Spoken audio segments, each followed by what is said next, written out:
Well, I know you came to hear wonderful organ music, and you will in just a moment, but Clay has asked me to introduce us a little bit, and what we'd like to do, what I want to do is tell you a few stories about the organ. You may know that kind of part of this this process is that, or one of the reasons that Clay wanted to have a recital is because we wanted to celebrate the fact that the Congregation Council has decided to finally, after 35 years, complete the organ, a project that began 35 years ago. So what I'd like to do is, there were a couple of really fun facts, and remember, I wasn't here 35 years ago, and some of you were, so if you need to correct my story, don't do it right now, but let me know, because I'm very interested in learning the story of how we got this organ. I want to tell you just a few things, because there are people around now who were participated and had parents and family. The first interesting thing about this organ is that the original contract was signed in 1986. And those of you who've been around know that this sanctuary and that organ was not built until 1990. So what I discovered was that there was talk of renovating the old sanctuary, which is now the Epiphany Center, and of renovating it and putting, I believe, a second balcony up there on the west side. Now, it's hard for me to figure out how that would happen. And apparently in the conversation, it was not clear whether the new organ was going to go in the balcony, the new balcony, or on the chancel floor. But what happened was, in the process of creating a design for the renovation of that sanctuary where the organ would go, they just discovered that if you sat in that balcony, you would not be able to see the altar. Well, that was a problem. So I don't know what happened after that, but apparently fairly soon after that, this sanctuary the plans for this sanctuary began to be developed. So the first contract, which was signed by Bill Thiel, who was president of the congregation at that time, was signed in 1986, before this sanctuary was ever planned. Now, the interesting thing is there's always some conflict between the organ builder and the church or the architect. Someday I'll tell you about my story about that. But what happened was the builder, then he had to redesign that for this space, and the delay caused some difference in opinion about when it should be completed. In the records, we have a letter from the church to a Lutheran musician by the name of David Cheerwin. David has become one of the top, most famous Lutheran organists and musicians in the country. He was due to do the dedication recital in April of 1989. I'm sorry, of 1990. But apparently it was not ready, and again there was all this conflict, and the organ builder said to Pastor McKnight, what are you doing scheduling a dedicatory recital without checking with me to see when the organ's going to be finished? All right. It was mostly a polite exchange, but they had that. The other thing that happened, and this kind of delayed it, is that there was an original list of stops or groups of pipes. Originally it was, I think, 22, 23, something like that. And then, again, I don't know this story, but somebody came up with the idea that there should be 5 more. 5 more, okay? And so, so they went to the builder, and they said, "How much is it going to cost?" And the builder gave them a price, and they said, "That's highway robbery. How can you possibly charge us all that money for 5 extra pipes?" Well, he gave them an alternative. He said, "I'll tell you what, I will build the case so that you can put those 5 extra pipes, ranks in there, but it's going to cost you." And they said, "No, we're not going to do that. We're not going to pay for that." So anyway, they talked the builder into creating the space in this without charging anything. He said, "Okay, I will, but when it comes time for you to put those pipes in, I'm going to recoup my cost." Right? For all that free stuff that I did. So that's what they did. They built. So somewhere in there, there's some space that has for 5 extra ranks. Now, actually, there's only 3 because in 2015, when John Tanis was here, we did 2 of them. So there are 3 remaining. And those are the ones that we're going to be replacing sometime before the fall. I will tell you that the original builder was a man named Len Burkhouse. He had 2 sons. One of them was Brian, and Brian is now running the company and is the primary organ builder. By the way, Brian and his brother, we have several pictures of Len with his 2 boys, and they were, about that big, and they helped out. So Brian now is going to come help finish the organ. So when I talked we were trying to negotiate the price and talk about it, and so Brian told me this story. He said, one of the reasons that it costs what it costs is we're still needing to recoup the cost of building that. He said it was a terrible business model. He said, I'm still handling situations like that. I don't know why my dad did it. We don't do it anymore. We don't give people free space anymore, because I think at the time, people expected it would just be 2, 3, 4, 5 years before it was completed. And here we are 35 years later. So we have given you an opportunity to donate to that. We've had some very generous donations. I'm thankful to the Thiel family who have given a gift in honor of their parents, who were very active in so many things in this congregation, but especially the music. And they would be very excited and pleased to know that the organ is finally going to be complete. So that's just a little story about that. By the way, David Sherwin did not play the dedication recital. Apparently he wasn't available. They didn't do it until the fall. I think it was October that they did that. So anyway, all right. Well, again, you're here for the music.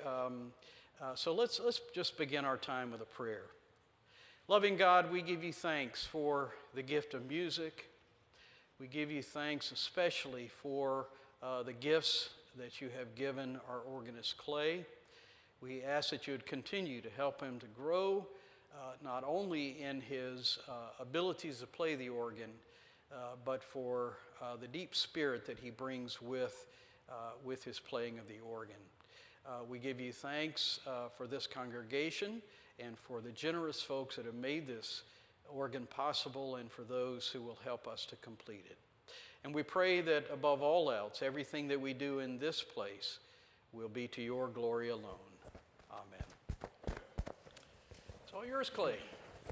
Welcome, everyone. I invite you, if you're looking for more specific details about the organ project, they can be found in the back of your bulletin.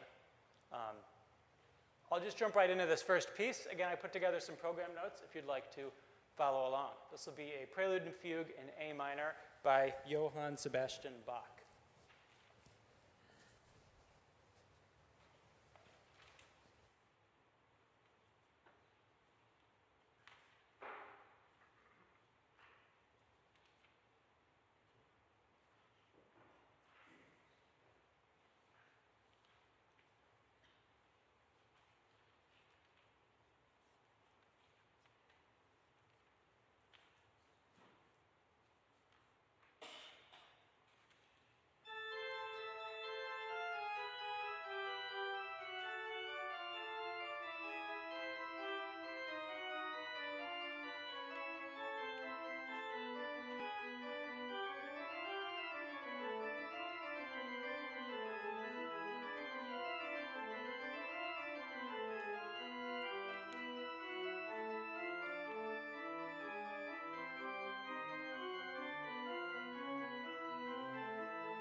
Thank you. The next piece we'll be hearing is an organ sonata by Felix Mendelssohn. Mendelssohn composed 6 sonatas at the request of his English publishing company in 1944. The sonatas were completed, in 1844, and the sonatas were completed in 1845 and are more so a collection of different pieces he had composed rather than 6 through-composed sonatas. So they're really more like an irregular collection of different pieces and don't really adhere to the sonata form that you would have heard from Mozart or Beethoven at that time. Again, I have some more program notes in your bulletin if you're interested in following along. This piece is particularly interesting because we hear paired against each other a wedding march written for his sister Fanny in 1829 and a very dark Lutheran chorale in a very sad minor key. So the pairing of those two makes for a very interesting piece here. So enjoy his third organ sonata.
That one really has a surprise ending after all the loudness and drama by ending soft there, especially with just 2 movements.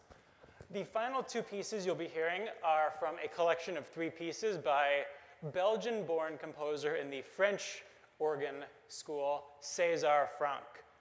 César Franck was an early on well-known proponent of the French organ school, eventually training organists such as Louis Vierne, who would then go on to teach others in the French organ school.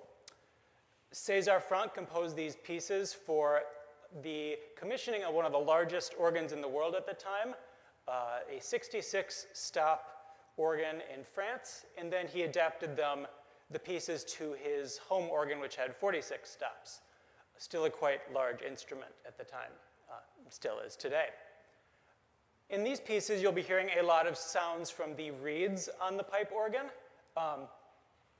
specifically our oboe in the swell division, which will be joined by a clarinet once the renovations are finished. But here's a little bit of an idea of what the reeds would sound like. And so when blended together with other sounds on the instrument, you get a really grand symphonic sound.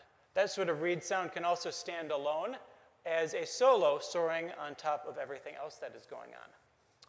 So here, enjoy the final 2 pieces of the program. We have cantabile, which means in a singing style, and then piece héroïque, so heroic piece.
Thank you very much. I hope you enjoyed listening, and this will be available in live stream format in case you would like to watch again, or you know anybody that wants to watch.